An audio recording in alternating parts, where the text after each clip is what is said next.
avec des petits pompons aussi sur les extrémités. Je mime toujours, oui, je sais. Avec des petits pompons aux extrémités pour voilà, le côté un petit peu plus fun. C'est un tuto que vous pouvez réaliser avec ou sans machine à coudre. Un fil et une aiguille suffisent puisque c'est des petites coutures rapides. Donc n'hésitez pas à vous lancer. Et sur ce, on attaque tout de suite avec le tuto.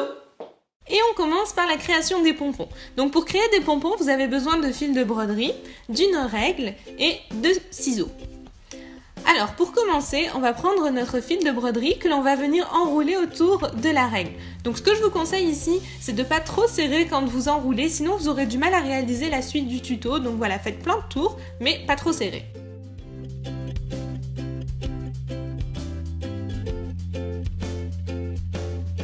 Une fois que vous pensez que votre pompon est suffisamment garni, on vient couper le fil. Ensuite, on soulève les épaisseurs que l'on a ici et on va glisser le bout de notre fil par-dessous. Ça nous fait une petite boucle là et on va venir repasser notre fil dans cette boucle afin de faire un nœud. Ensuite, on tire bien vers le haut. Et on fait la même chose une deuxième fois, histoire que le nœud soit bien serré et sûr. Ensuite, on fait glisser notre pompon en formation vers la droite, donc on le fait ressortir de la règle en fait, et on donne un petit coup de ciseau sur le bas afin d'avoir nos petites franges. Donc là, comme vous le voyez, le pompon en fait il est créé en deux segments séparés. Du coup, on va prendre un petit fil de broderie et on va venir faire un nœud sur le tour afin de rassembler ces deux parties qui sont là. Donc ce que je vous conseille, c'est de faire un nœud pas trop serré dans un premier temps afin de pouvoir le remonter. C'est bien qu'il soit le plus haut possible, c'est ce qui rend le pompon le plus joli. Et on va aussi bouger les fils pour qu'on ne voit pas le petit trou qui est au milieu et faire comme si c'était vraiment un pompon circulaire.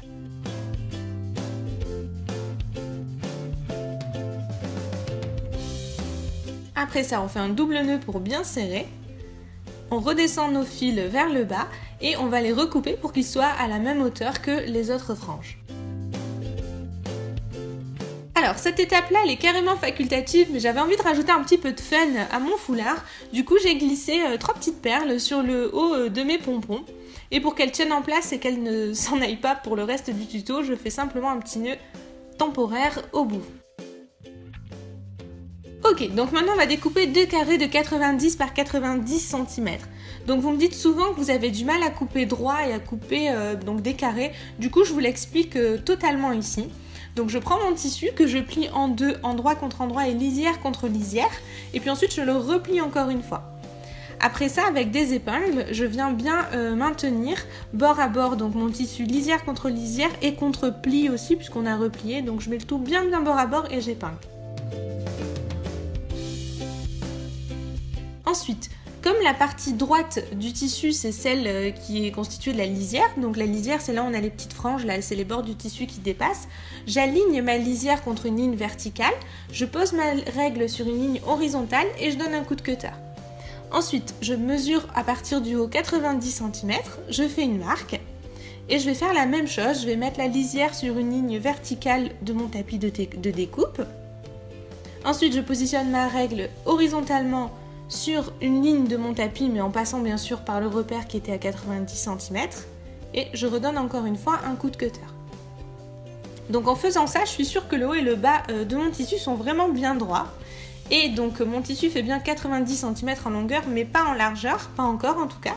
Donc j'enlève toutes mes épingles, je déplie mon tissu et je vais maintenant venir mesurer 90 cm à partir de la lisière.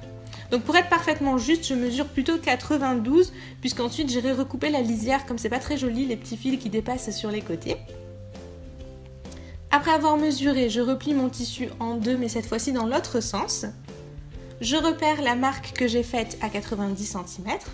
J'aligne mon tissu sur une ligne horizontale de mon tapis de découpe. Donc cette ligne maintenant elle est droite puisque c'est celle qu'on a faite juste avant. Et je découpe verticalement en passant par mon repère. Donc là j'ai un carré qui fait 90 par 90, j'enlève juste la lisière, ce que je vous disais tout à l'heure parce que ça fait pas très joli. Et j'ai un carré tout droit avec donc les bonnes mesures. Je fais la même chose avec mon autre morceau de tissu, puis je viens les épingler ensemble, endroit contre endroit et bien bord à bord.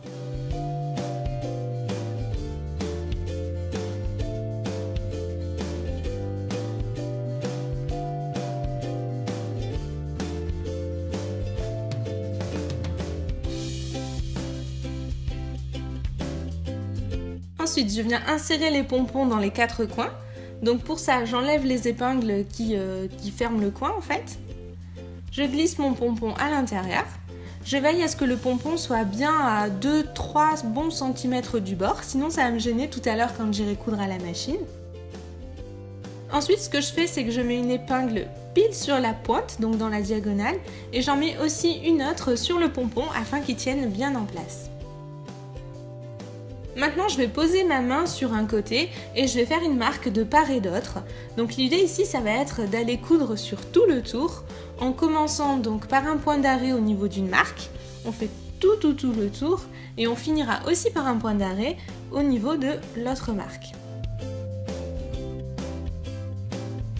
Donc c'est parti, couture à la machine, je fais un point d'arrêt, donc quelques points en avant, là j'appuie en marche arrière et c'est reparti. Je couds à 1 cm du bord.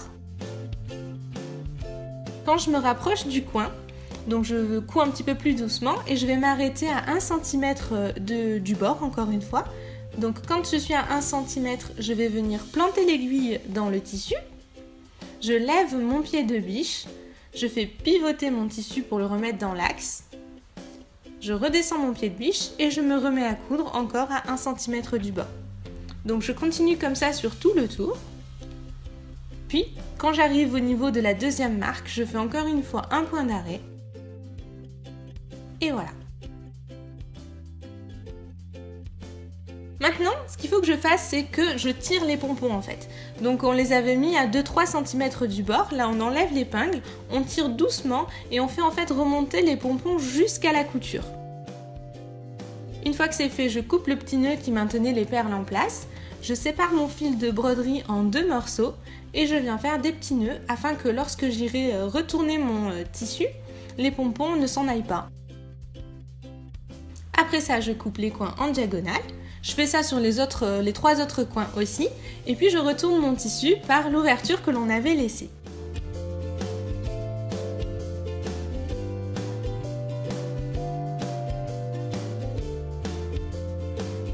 Au niveau des coins, je fais bien attention à bien faire ressortir les pompons.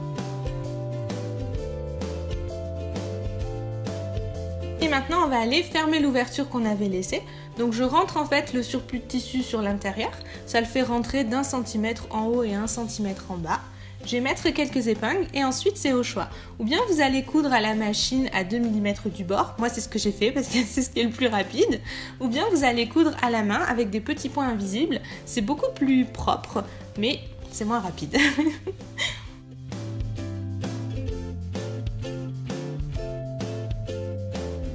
Et enfin, dernière étape, on va venir faire rouler la couture et la repasser. Donc vous voyez sur la droite, le tissu est boursouflé. Et pour qu'il devienne plus plat, avec nos doigts, on fait remonter la couture vers le bord et on donne un coup de fer pour tout bien aplatir. Donc voilà, là vous avez terminé, il vous reste plus qu'à nouer le foulard. Donc pour que ça fasse des petits triangles, il faut le plier en 2 en diagonale. Donc ça vous fait un grand triangle. Ensuite, vous faites un nœud normal, tout ce qui est de plus simple. Et voilà, ça vous fait 2 petits triangles et les extrémités qui pendent. Et voilà, cette vidéo est terminée, j'espère qu'elle vous a plu. Si c'est le cas, n'hésitez pas à la liker, à laisser des commentaires et surtout à partager avec moi vos réalisations. Vous savez que j'adore les voir, donc voilà, sur les réseaux sociaux, allez-y, envoyez-moi ce que vous avez fait. Sur ce, je vous embrasse et je vous dis à bientôt pour une nouvelle vidéo. Voilà, c'est tout, vous pouvez vous lancer dans ce do it yourself. Yourself?